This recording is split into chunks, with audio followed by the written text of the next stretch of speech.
Podemos começar? Time abençoado. Por orientação do pastor Arival, a escola dominical propriamente dita recomeça no próximo domingo. Então, em vez de a gente seguir a sequência de Neemias, eu daria um estudo avulso hoje e a gente retomaria Neemias na próxima aula. Está tudo bem com vocês isso? Alguma dificuldade? Não? Ok.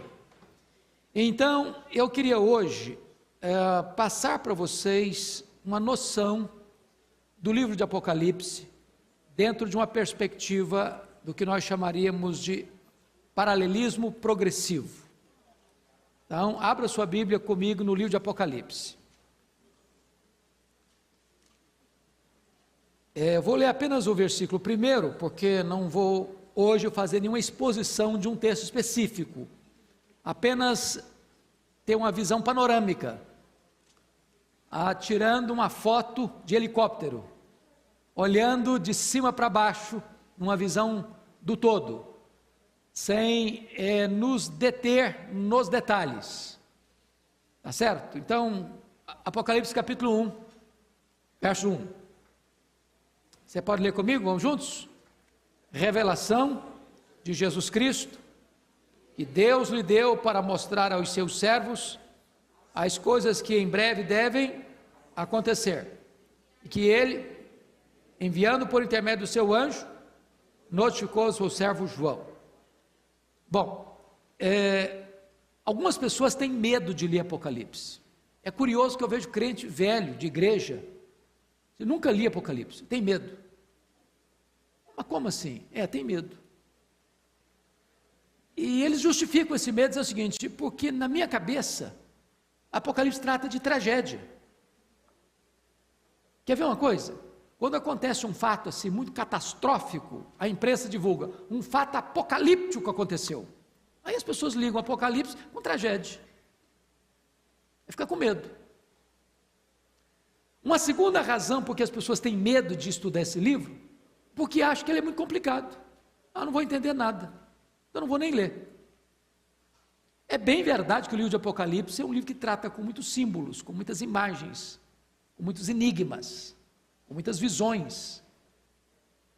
Porém, a mensagem de Apocalipse é uma mensagem clara. A essência desse livro é mostrar que a história não está à deriva. A história não está dando volta, como os gregos pensavam. A história caminha para uma consumação. E o Deus a quem você serve hoje já está lá no futuro, já decidiu o futuro, já determinou o futuro, e o futuro é a vitória de Cristo e da sua igreja. Aliás, Paulo disse isso em 1 Coríntios, capítulo 15, verso 25, que importa que o Senhor Jesus Cristo reine até que ponha todos os seus inimigos debaixo dos seus pés. Então, o diabo pode estar fazendo as suas arruaças, os ímpios podem estar desfraudando as suas bandeiras, os perversos podem estar zombando da igreja, escarnecendo do nome de Cristo. Irmãos nossos em muitos países já foram e ainda hoje estão sendo massacrados, torturados, mortos, violentamente. Porém, a vitória não está com o diabo, a vitória não está com seus agentes, a vitória não está com os ímpios, a vitória está nas mãos do Senhor Jesus Cristo e da sua igreja. Note você que Apocalipse é exatamente a palavra revelação. Apocalipse é Deus levantando a ponta do véu e mostrando para nós a vitória de Cristo e da sua igreja. É curioso que João, ao escrever Apocalipse, ele estava onde mesmo? Quem lembra? Estava na ilha de Patmos. Ele foi lá numa viagem turística? Não, ele foi deportado. Deportado por quem? Quem se lembra? Pelo imperador Domiciano. Domiciano começa a reinar em 81 e reina até 96, alguns dizem 98, quando Galba assume o governo. E esse homem que deportou João foi chamado de o segundo Nero, por causa da crueldade com que perseguiu a igreja. Foi o primeiro imperador a arrogar para si o título de Senhor e Deus. E João era pastor em Éfeso, capital da Ásia Menor. E a perseguição sobre Domiciano foi maior do que a perseguição sobre Nero. E então Domiciano deporta João, porque era o último apóstolo de Jesus vivo, os outros todos estavam mortos, e todos mortos pelo viés do martírio. Deporta João para a ilha de Pátimos, tentando calar a sua voz, e deixá-lo na velhice morrer na solidão. Mas olha como é que João começa a descrever: revelação de Jesus Cristo, que Deus lhe deu para mostrar aos seus servos. Quem pode prosseguir a leitura? As coisas que em breve devem acontecer. Preste atenção no que está escrito. Não as coisas que talvez aconteçam, não as coisas que podem acontecer, mas as coisas que devem acontecer. Qual é essa força aí? Essas coisas não podem deixar de acontecer. Essas coisas devem acontecer. Se devem acontecer, alguém maior do que os acontecimentos determina que elas aconteçam. Qual é a primeira visão que João tem? No capítulo 4, verso 1, sopra aqui, eu te mostrarei as coisas que devem acontecer. E quando ele sobe, o que ele vê? Alguém sentado no trono. Quando ele sobe, o que vai acontecer? Esse que está sentado no trono tem um livro na mão, escrito por dentro e por fora, de todo o quê? Selado com 7 selos. E ele faz uma pergunta, e ele escuta uma pergunta: mas quem, porém, é suficiente para abrir o livro e seus 7 selos? Fizeram a pesquisa no céu, fizeram a pesquisa na terra, fizeram a pesquisa debaixo da terra. Quem foi encontrado digno? Ninguém. E diz o texto que João começa a chorar, está lá no capítulo 5, porque ninguém foi encontrado digno, nem anjo, nem homem, nem demônio. E aí de repente ele escuta uma voz: não chore, João, eis que o leão da tribo de Judá, a raiz de Davi, venceu para abrir o livro e desatar os seus 7 selos. O que significa isso? Significa que a história da humanidade é indecifrável para o homem. Não é o homem que tira os nós da história, não é o homem que, nem os anjos podem pegar a história e conduzi-la à sua consumação, mas o Cordeiro de Deus, o leão da tribo de Judá, a raiz de Davi, venceu para abrir o livro e desatar os seus selos. É o Senhor Jesus Cristo que é o timoneiro da história, é Ele que é o Senhor do universo, é Ele quem está com as rédeas da história em suas mãos. Pois bem, então, eu quero conclamar você a um dia tirar, talvez um sábado, ou um feriado, ou um dia que você estiver mais tranquilo, para dar uma lida no Apocalipse, mas numa sentada só. Você não vai gastar muito tempo, 1 hora e pouco. E você vai ver que livro magnífico, que revelação gloriosa. Então, agora eu só queria que você pudesse ter uma compreensão. Eu não estou dizendo para vocês que esta é a única interpretação do livro de Apocalipse. E nem estou dizendo para você que todos os crentes pensam como eu vou expor aqui. É preciso ter maturidade espiritual para entender isso. Dentro da igreja evangélica brasileira e no contexto mundial, você tem 4 correntes diferentes que olham para esse livro, cada um olhando com uma lente. Então nós temos os pós-milenistas, nós temos os pré-milenistas históricos, nós temos os pré-milenistas dispensacionalistas e nós temos os amilenistas. Cada um olha com alguns aspectos diferentes, porém, o que é doutrina, o que não dá para mexer, o que não dá para tirar, o que não dá para acrescentar mais nada, são os pilares doutrinários. Quais são esses pilares doutrinários? Jesus voltará.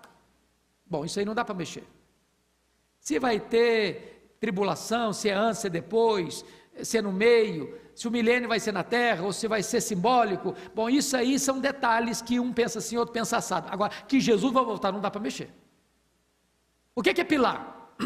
É que os mortos vão ressuscitar, não dá para mexer nisso, vão ressuscitar. Se alguns acham que antes, outros acham que depois, acham que vai ter uma ressurreição, outros acham que vai ter duas ressurreições, isso aí são detalhes. Agora, que os mortos vão ressuscitar, isso é doutrina, não dá para mexer.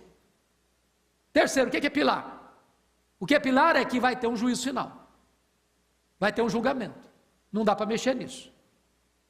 O que é pilar, não dá para mexer? É que depois do julgamento, uns vão para a bem-aventurança eterna, outros vão para a condenação eterna, não dá para mexer nisso. Então, eu hoje não vou tratar dos pilares, hoje eu vou apresentar para vocês uma visão, tem outras, eu vou apresentar uma visão, ao que nós chamamos da visão amilenista, dando uma perspectiva de entender o Apocalipse como paralelismo progressivo. O que significa isso? Significa o seguinte: esse livro está dividido claramente em 7 sessões paralelas. Primeira sessão, capítulos 1 a 3, são os 7 candeeiros, as 7 igrejas. Segunda sessão, capítulos 4 a 7, os 7 selos. Terceira sessão, capítulos 8 a 11, as 7 trombetas. Quarta sessão, capítulos 12 a 14, o levantamento, o quarteto do mal, o dragão, que é o diabo, a besta que surge do mar, que é o anticristo, a besta que surge da terra, que é o falso profeta, e a grande Babilônia, que é a religião prostituída, apóstata. Quinta sessão, versículos 15 a 16, as 7 taças da ira de Deus. Sexta sessão, capítulos 17, 18 e 19, que é a queda desse quarteto do mal em ordem inversa. Cai a grande Babilônia, capítulo 17, 18, cai o anticristo, o falso profeta, cai o dragão. Sétima sessão paralela, capítulos 20 a 22, onde aparece o reinado das almas, aparece a segunda vinda de Cristo e o juízo, e novos céus e nova terra. Por que eu digo para você que são sessões paralelas e progressivas? Porque em cada uma dessas 7 sessões, uma verdade essencial e principal aparece. Então, você não vai ler o livro de Apocalipse como se você saísse do ponto 0 ao ponto 1000, numa linha de progressão. Você vai ler o livro de Apocalipse como sessões que superpõem. E cada sessão paralela dessa vem enfatizando a mesma verdade. Qual verdade? A segunda vinda de Jesus Cristo, a sua vitória sobre seus inimigos. Então, é nessa perspectiva que eu gostaria de hoje apresentar para vocês um panorama do livro de Apocalipse. Não é um livro difícil de entender. São 7 sessões, elas são paralelas, mas na medida que você vai avançando, elas vão ficando mais claras, e mais claras, e mais claras, e mais claras. Então, resumindo aqui, nós estamos falando de quantas sessões paralelas? 7. Então vamos recordar. Primeira sessão, capítulos 1 a 3, os 7 candeeiros, as 7 igrejas. Segunda sessão, capítulos 4 a 7, os 7 selos. Terceira sessão, capítulos 8 a 11, as 7 trombetas. Quarta sessão, capítulos 12 a 14, o quarteto do mal, o dragão, o anticristo, falso profeta, a grande Babilônia. Quinta sessão, capítulos 15 e 16. São as 7 trombetas da ira de Deus. As 7 taças, diga, as 7 taças da ira de Deus. Sexta sessão, capítulos 17 a 19, que é a queda do quarteto do mal em ordem inversa. Última e sétima sessão, capítulos 20 a 22, o reinado das almas, a volta de Cristo e o juízo final, novos céus e nova terra. Então vamos lá. Vamos lá. Olha comigo então o capítulo 1 a 3, primeira sessão.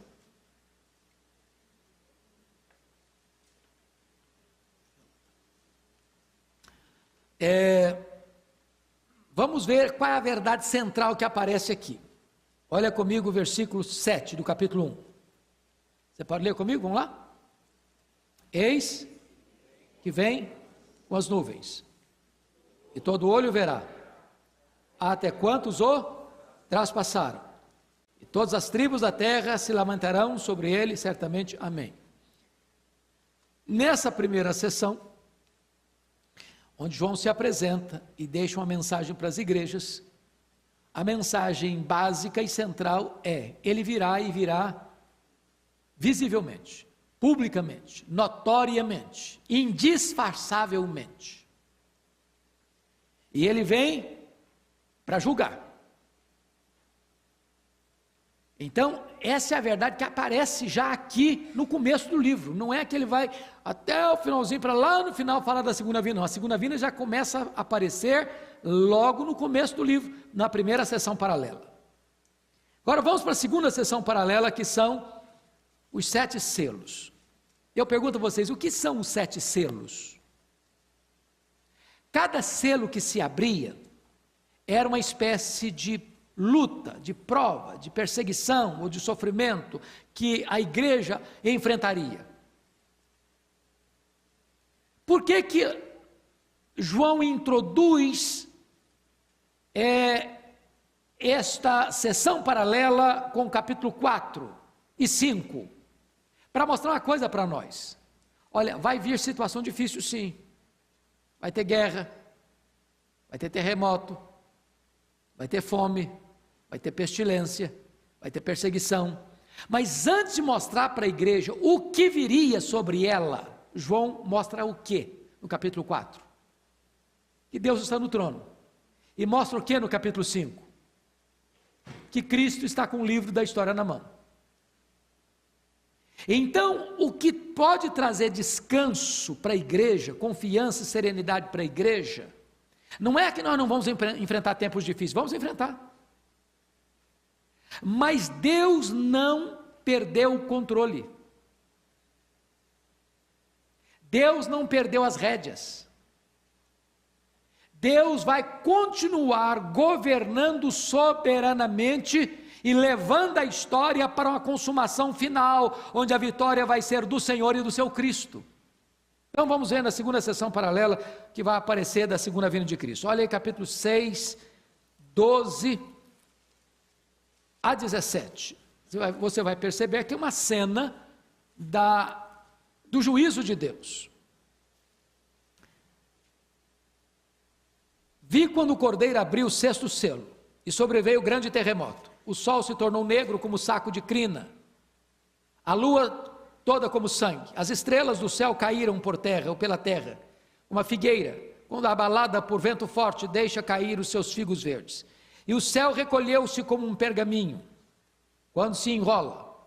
Então todos os montes e ilhas foram movidos dos seus lugares. Os reis da terra, os grandes, os comandantes, os ricos, os poderosos, e todo escravo e todo livre, se esconderam nas cavernas e nos penhascos dos montes, e disseram aos montes e aos rochedos: caí sobre nós, escondei-nos da face daquele que se assenta no trono e da ira do cordeiro, porque chegou o grande dia da ira deles. E quem é que pode suster-se? Eu pergunto a vocês, quando vai acontecer isso aqui? A resposta é: na segunda vinda de Cristo.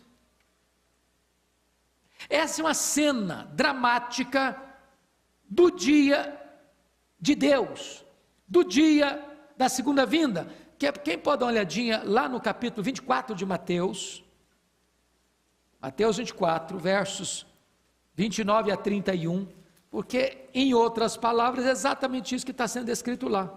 Mateus 24, 29 a 31. Olha aí comigo.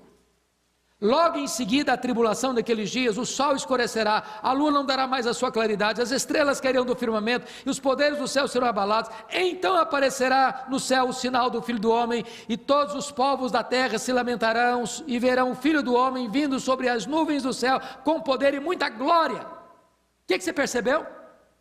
Que no final dessa sessão paralela dos 7 selos, o que João está fazendo? Uma descrição da segunda vinda. Ele já tinha feito essa descrição na primeira sessão paralela, no capítulo 1, versículo 7, e nessa segunda sessão paralela dos 7 selos, mais uma vez ele está descrevendo uma cena de quê? Da volta de Jesus. Ele não está caminhando sempre para frente, ele está voltando ao mesmo assunto, com novas ênfases, com novos aspectos, mas tocando na mesma tecla, a segunda vinda de Cristo. Qual foi a terceira sessão mesmo? Capítulos 4 a 7, agora é de 8 a 11. Como é que chama essa sessão agora? As 7 trombetas. Então está lá. Então vamos para a terceira sessão. Você vai abrir sua Bíblia comigo agora. Então vamos entender aqui, antes de ler o texto. O que significa os 7 selos? O que significa as 7 trombetas? Os 7 selos, à medida que são abertos, problemas, perseguições, sofrimento vêm sobre a igreja. O mundo persegue a igreja. O que são as 7 trombetas? As 7 trombetas são o juízo parcial de Deus ao mundo que persegue a igreja. Por que parcial? Porque agora que as trombetas estão soando, estão advertindo, Deus manda o juízo, mas o juízo vem misturado com a misericórdia. Aí você vai ver aqui, não é toda, quando as trombetas tocam, cai no mar, cai na terra, cai nos rios, cai nos astros, cai nos homens, mas sempre uma parte, não todos são consumidos. Por quê? Porque Deus ainda hoje exerce o seu juízo no mundo caído, que persegue a igreja, mas é o seguinte: ainda tem chance para você, ainda tem chance para você, ainda tem chance para você, eu ainda lhe dou a oportunidade de você se arrepender. É por isso que trombeta é um sinal de convocação ao arrependimento. Mas será que João tratou aqui nessa sessão das 7 trombetas da segunda vinda? Vamos dar uma olhadinha? Abra lá, capítulo 11, versos 15 e 18. Versículo 15. Vamos ler o 15 primeiro. Você pode ler o 15 comigo? 11 e 15, vamos lá? O 7º anjo tocou a trombeta e houve no céu grandes vozes dizendo: o reino do mundo se tornou de nosso Senhor e do seu Cristo, e ele reinará pelos séculos dos séculos. Eu pergunto a você, quando isso vai acontecer? Quando? Na segunda vinda de Cristo. Quer uma prova disso?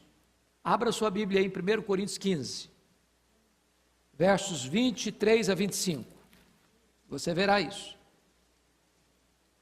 1 Coríntios 15, versos 23 a 25, vamos ler juntos? Vamos lá? Cada um, porém, por sua própria ordem, Cristo as primícias, depois os que são de Cristo, na sua vinda, e então virá o fim, quando ele entregar o reino ao Deus e Pai, quando houver destruído todo o principado, bem como toda a potestade e poder, porque convém que ele reine até que haja posto todos os inimigos debaixo dos seus pés. Então esta é uma cena da segunda vinda de Cristo. Ele está repetindo nesta outra sessão paralela a mesma verdade que disse lá nos textos anteriores, 1, 7 e 6, 12 a 17. Mas volta comigo, por gentileza, ao capítulo 11, verso 18.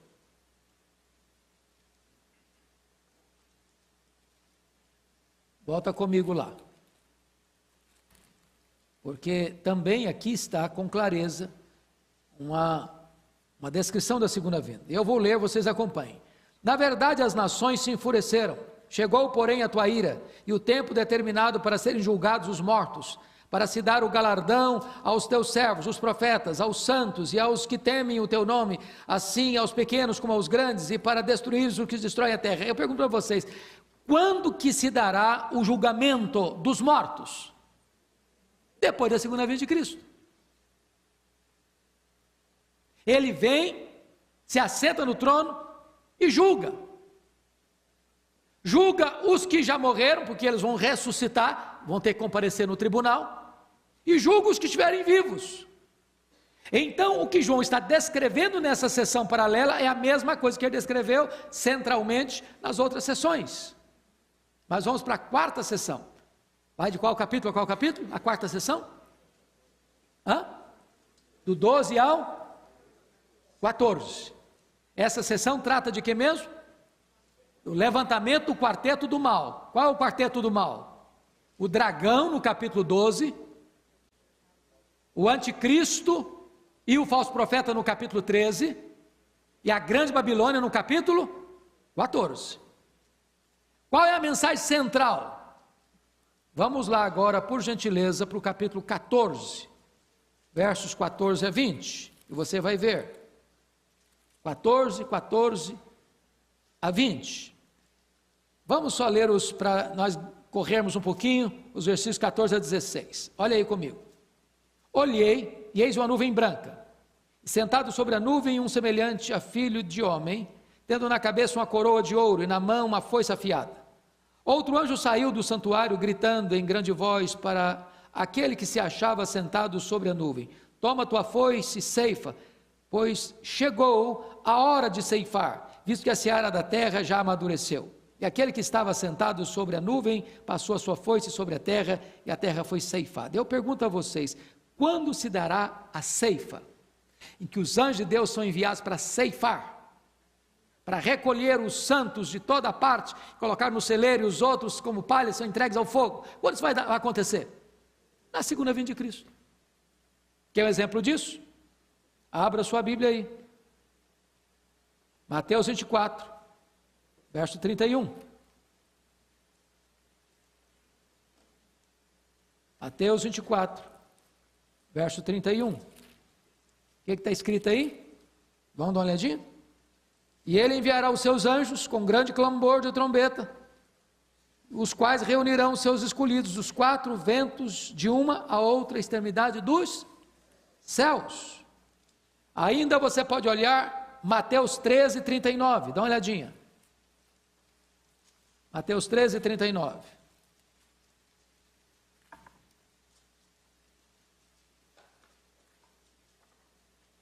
O inimigo que o semeou é o diabo. A ceifa é o quê? A consumação do século. E os ceifeiros são quem? Os anjos. Então, o que você percebeu que está sendo enfatizado de novo nesta exceção aqui? A segunda vinda de Cristo e o juízo final. As mesmas verdades sendo repetidas paralelamente. Agora nós vamos para a quinta sessão. Volta lá para mim. Quais são os capítulos que são incluídos na quinta sessão? Vamos ver se vocês estão guardando. Capítulos 15 e 16. Agora são as 7 taças da ira de Deus. Então vamos entender uma coisa importante aqui. Se nos capítulos 8 a 11, que tratam das 7 trombetas, o juízo vem misturado com a misericórdia, nas 7 taças da ira, o juízo vem completo, sem mistura de misericórdia. Ele está tratando agora do juízo final. Ou seja, quando é... Ô irmão, faz um favor para mim, você. Vê se você... Não, essa aqui já está... Porque ela estava gelada, eu não posso tomar gelado. Se consegue uma água sem gelo para mim. Por favor. Desculpa de eu te incomodar.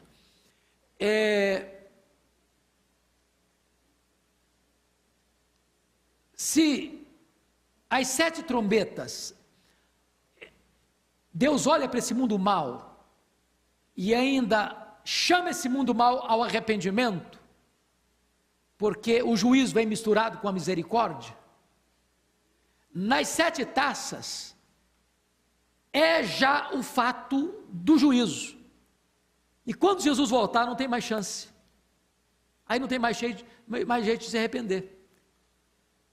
É por isso que as outras visões escatológicas enfrentam um grande problema. É porque nas outras visões, passa-nos a ideia de que existe uma espécie de segunda chamada. Quem não foi na primeira pode ir na segunda. Ainda tem uma pequena esperança. E toda a linguagem bíblica é: Jesus voltou, acabou. O noivo chegou, a porta é fechada. Não tem segunda chamada, não tem segunda época, não tem nova chance. Ele volta, a história está consumada. Agora é o juízo. E essa sessão, as 7 taças, se você perceber, elas caem exatamente onde as trombetas caíram: nos astros, no mar, nos rios, na terra, nos homens. Aqui vale chamar a atenção para um fato, irmãos. Por exemplo, nós estamos vendo hoje aqui no Brasil, qual foi a grande notícia dessa semana? As enchentes que atingiram Minas Gerais, Espírito Santo e Rio de Janeiro. Nós estamos acostumados pela mídia, pela imprensa, pela ciência, pelos homens, a achar que os fenômenos da natureza são apenas fenômenos da natureza. Que a natureza geme por si mesma, ela age por si mesma, ela é independente e ela reage por si mesma. Quando você olha para o livro de Apocalipse, você começa a ter uma outra visão. Que aquilo que acontece nos astros, no mar, nos rios, nos homens, são alertas de Deus, são trombetas de Deus. É como se Deus estivesse, ao mandar um terremoto, ao mandar um maremoto, ao mandar uma tempestade, ao mandar uma enchente, ao mandar uma convulsão da natureza, dizendo o seguinte: olha, é hora de arrepender, é hora de voltar para mim, é hora de você abrir os olhos, eu estou alertando vocês, se voltem para Deus, ainda tem oportunidade. Agora, se os homens não se voltam para Deus, o que resta para eles? O que a Bíblia diz? Uma horrível expectativa de juízo. E quando o juízo chegar, como no dilúvio, a arca está trancada, de dentro, de fora para dentro. Ou seja, não é a mão do homem que abre, é Deus quem fechou. O noivo chegou, as virgens nessa, chega lá, abre-nos a porta. Não, está fechada a porta, não tem mais jeito. Então vamos dar uma olhadinha se essa mensagem da segunda vinda aparece lá nas taças. Olha comigo capítulo 16, versículo 20. 16, 20. O que está escrito aí? Vamos juntos? Todas as ilhas fugiram e os montes não foram achados. Eu pergunto a vocês, quando vai acontecer isso? Dessa figura de linguagem. Olha comigo Apocalipse 20, 11.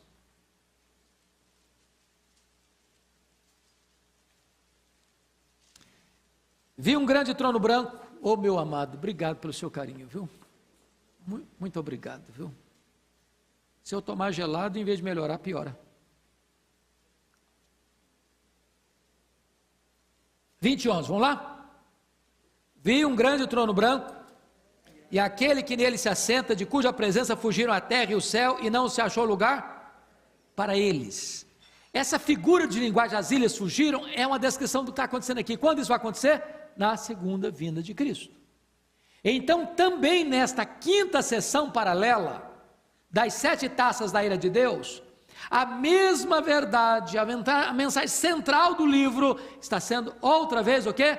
Repetida, e repetida, e repetida. Agora notem comigo, por favor, a penúltima sessão paralela.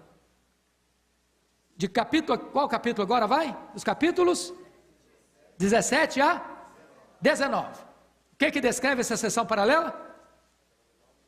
A queda do quarteto do mal. Então pense comigo, de 12 a 14 é o levantamento do quarteto do mal. Dos capítulos 17 a 19 é a queda deles.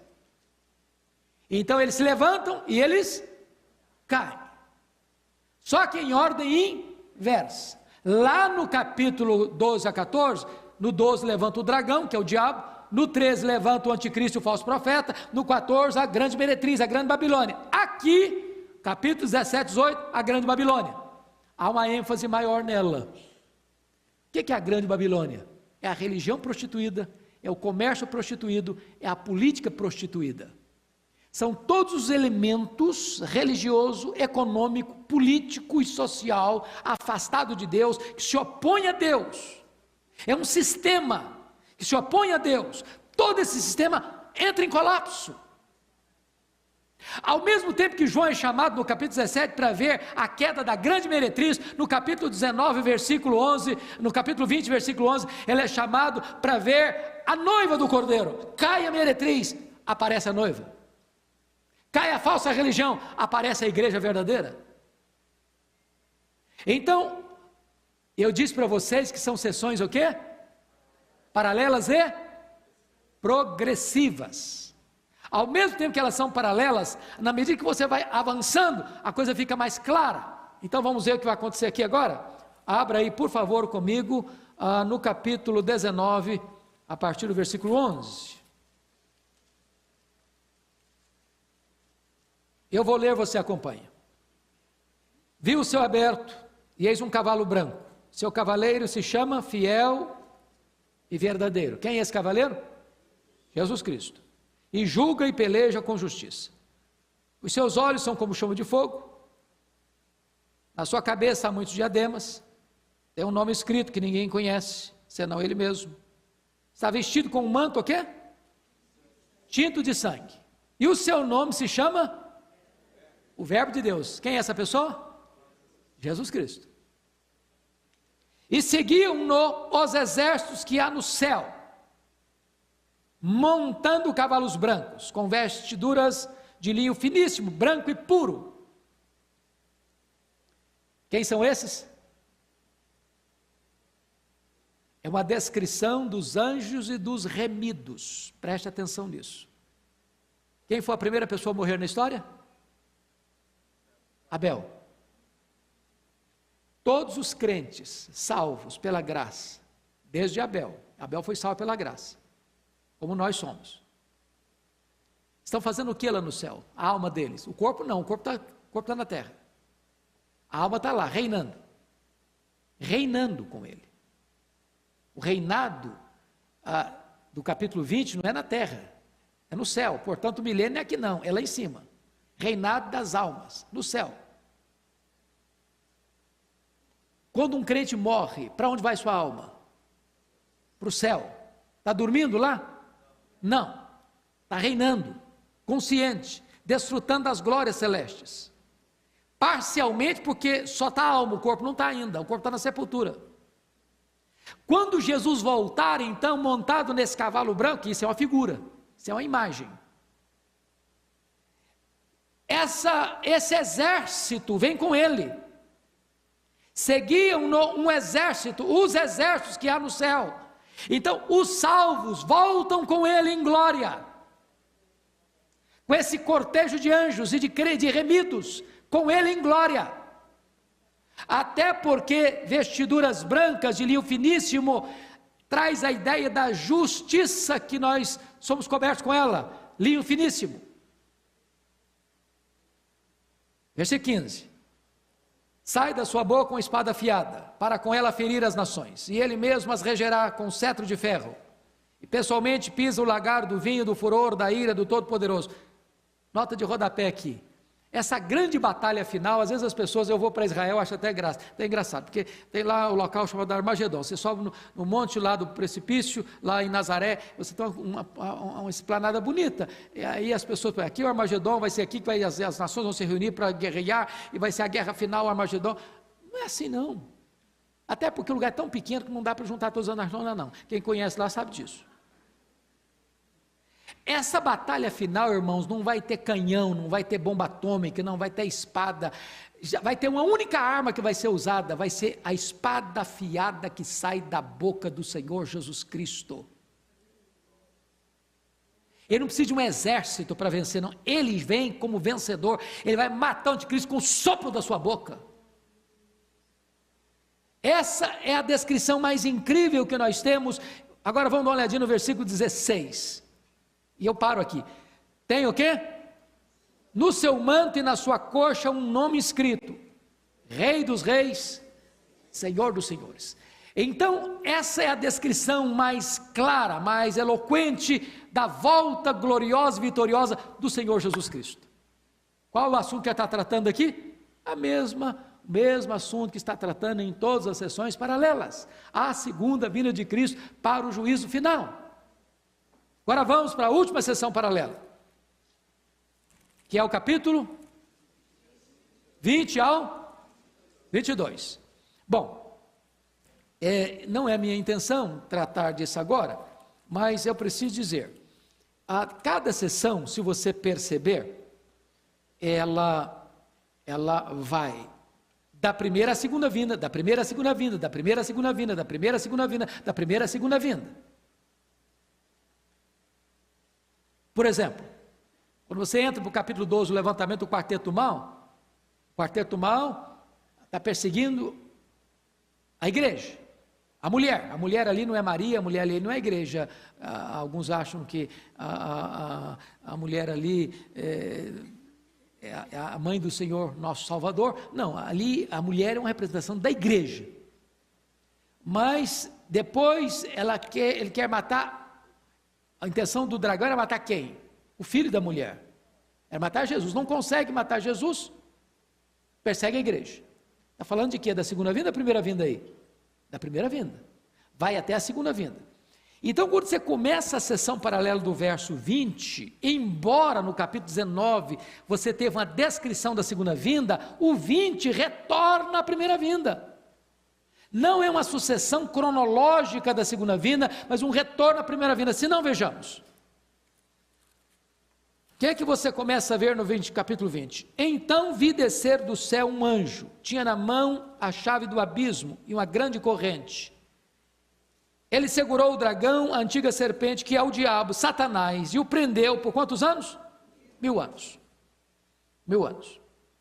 Lançou no abismo, fechou e pôs selo sobre ele, para que não mais enganasse as nações, até que se completasse os 1000 anos. Depois disso é necessário que ele seja solto por um pouco tempo. Então, vamos pensar só um pouquinho aqui. Eu estou de olho no relógio, porque eu preciso parar, pelo menos faltando uns 20 minutos, porque tem ensaio. Vamos entender uma coisa. Essa é uma linguagem figurada ou uma linguagem literal? É uma linguagem figurada. O diabo é o quê? Ele é um anjo caído. Ele é um espírito. Eu pergunto a você, você consegue prender um espírito com a corrente, um cadeado?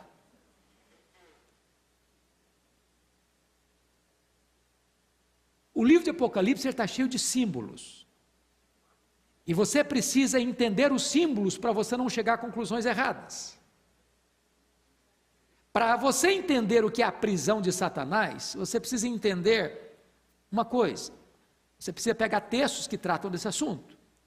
E quando a Bíblia fala da prisão de Satanás, está lá nos evangelhos. Que o diabo é um valente. E o diabo tem uma casa. E o diabo tem bens. E ele guarda em segurança todos os seus bens. E a pergunta é, que bens são esses? São as pessoas. E aí um mais valente do que ele, quem é o outro mais valente do que o diabo? O Senhor Jesus Cristo. Vai lá, pega esse valente, tira-lhe a armadura, a panóplia dele, tira a armadura em que ele confiava. Prende-o, amarra-o, e lhe divide os despojos, ou seja, você e eu, antes da nossa conversão, sabe onde nós estávamos? Na casa do valente. Atos 26, 18, na potestade de Satanás. Colossenses 1,13, no império das trevas. Sabe o que foi a sua salvação, a sua conversão? Missão resgate. O Senhor Jesus foi lá na casa do valente, tirou a armadura do valente, amarrou o valente, arrancou você das mãos do valente e tornou você o quê? Livre, e transportou você para um outro reino, o reino da luz. Então, em que sentido Satanás está preso? Porque entendemos que este milênio é exatamente esse período que vai da primeira à segunda vinda de Cristo. Ele está preso no sentido de que Satanás não pode impedir que aqueles que foram escolhidos por Deus, ao ouvir o Evangelho, sejam salvos. Em outras palavras, o plano de Deus não pode ser frustrado. Irmãos, nós cremos no Deus que é soberano. O diabo não tem condições de ser alguém que frustre o plano de Deus.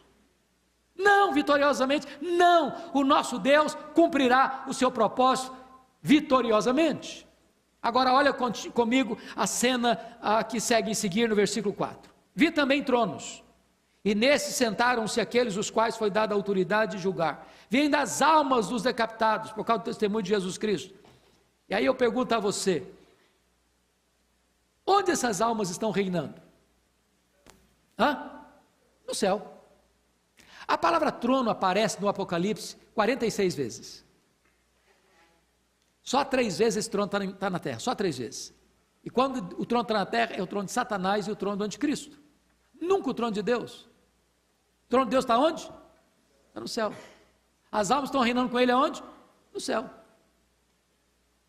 Desde quando? Desde o primeiro homem que morreu, desde Abel. Onde está Abel hoje? No céu.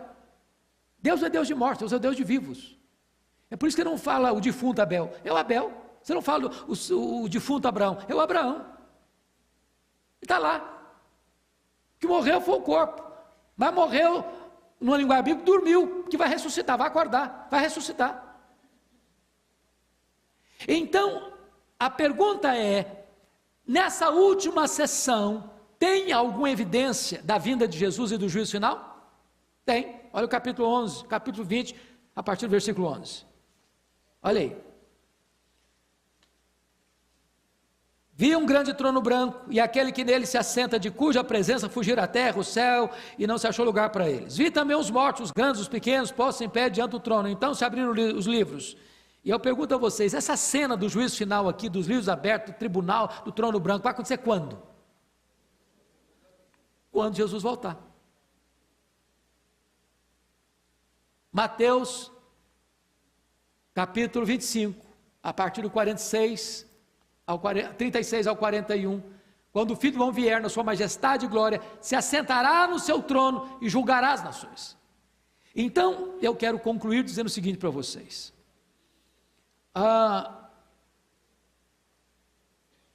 Este livro, disse para vocês no começo, tem outras abordagens, tem outras hermenêuticas, outros approaches, outras aproximações deste livro. Entretanto, penso eu, que dentre todas, eu entendo que esta é a mais consistente, é a mais coerente,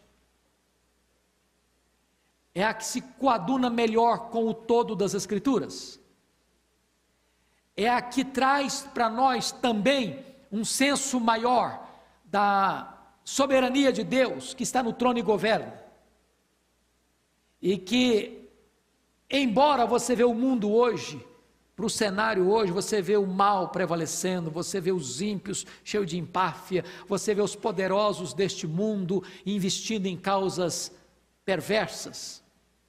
Essa semana, jornais divulgando que um dos homens mais ricos deste mundo, um judeu que mora na América, vai empregar 1 bilhão da sua riqueza para investir em causas por exemplo, a questão de ideologia de gênero, todas essas coisas malucas aí, e os homens poderosos, sem Deus, vão fazer tudo isso, e você não precisa ter medo, uma vírgula, de que Deus está assustado com isso, de que Deus ficou enfraquecido com isso, de que Deus não sabe o que fazer. Estou sabendo agora que a questão lá da blasfêmia da Porta dos Fundos vai ser fichinha diante de uma das escolas de samba do Rio de Janeiro. E eu quero dizer para você que isso não abala uma vírgula o trono de Deus. Isso não mexe nada com a soberania de Deus. Deus está tirando o pé do freio. E quando Deus tira o pé do freio, sabe o que acontece com o ímpio? Ele vai de cabeça para o abismo. Esse chafurda na lama. E Deus continua Deus. E Jesus continua no trono.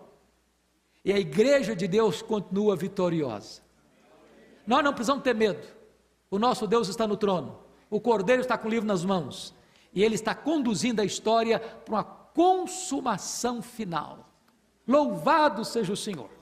E nós estaremos com Ele para sempre, e sempre, e sempre. E então quando chega o capítulo 21, e diz, vi novos céus e nova terra. E ele diz mais, o mar já não existe, presta atenção. Tem gente que fala, puxa vida, eu gosto tanto do mar. Não, vamos entender, o mar vai continuar existindo sim, calma. O mar vai existir sim. O mar aqui para João representava um símbolo. Ele estava onde, quando escreveu o livro de Apocalipse? Uma ilha. O que é uma ilha? Me descreve o que é ilha, definição de ilha. É uma porção de terra, cercada por água, cercada por todos os lados por água. Isso é uma ilha. Então o que era a ilha? O que era o mar para João? Era a muralha que o separava, que o mantinha na solidão, longe das pessoas. Quando a Bíblia diz que o mar já não existe, quer dizer o seguinte, não vai ter mais muro de separação, ninguém vai viver numa ilha mais, nós vamos estar sempre em comunhão uns com os outros, não vai ter adeus, não vai ter despedida, não vai ter isolamento de ninguém mais, nós vamos viver em plena liberdade, em plena comunhão uns com os outros. Deus vai enxugar dos nossos olhos toda lágrima, já não haverá pranto, nem dor, nem luto, porque as primeiras coisas já passaram. O tabernáculo de Deus vem para morar conosco, e nós estaremos com Ele para sempre, seremos filhos, Ele será nosso Pai, e então nós entraremos para a grande Jerusalém, a cidade santa, a praça de ouro límpido, ouro puro, transparente, lá não haverá sol, nem lua, porque o Cordeiro é a sua lâmpada. Isso é figura de linguagem, que o Cordeiro vai iluminar. Lá não vai ter templo, porque nós estaremos na total presença de Deus. Então é uma descrição gloriosa, bendita, de que vai ser o céu. E por mais que a gente romantize, ou por mais que a gente poetize, ou por mais que a gente abra e alargue as asas da imaginação, nós jamais descreveremos o que é a glória do céu, o que Deus preparou para aqueles que o amam. Então bendito seja Deus. Não tenha medo do Apocalipse, estude-o, leia-o, e você vai ficar mais fortalecido na fé. Vamos ficar em pé e vamos orar. Vamos orar. Bendito seja Deus. Oh Pai querido, louvado seja o teu nome, porque a tua palavra é viva, é poderosa, é atual, é eficaz, é maravilhosa. Ela é melhor do que muito ouro depurado, e ela é mais doce do que o mel e o destilar dos favos. Rogamos-te, Deus, que tu reavives no nosso coração o amor à tua palavra, o entusiasmo pela tua palavra. E que nesta tarde, Senhor, no começo de noite, a tua graça seja sobre nós. E que nós sejamos edificados pela tua palavra e fortalecidos na fé. E ainda que o diabo escarneça, ainda que o mundo zombe, nós estamos firmados numa rocha que não se abala. Louvado seja o teu nome, em nome de Jesus. Amém. Deus abençoe, irmãos, um pequeno intervalo para o culto agora das 19 horas.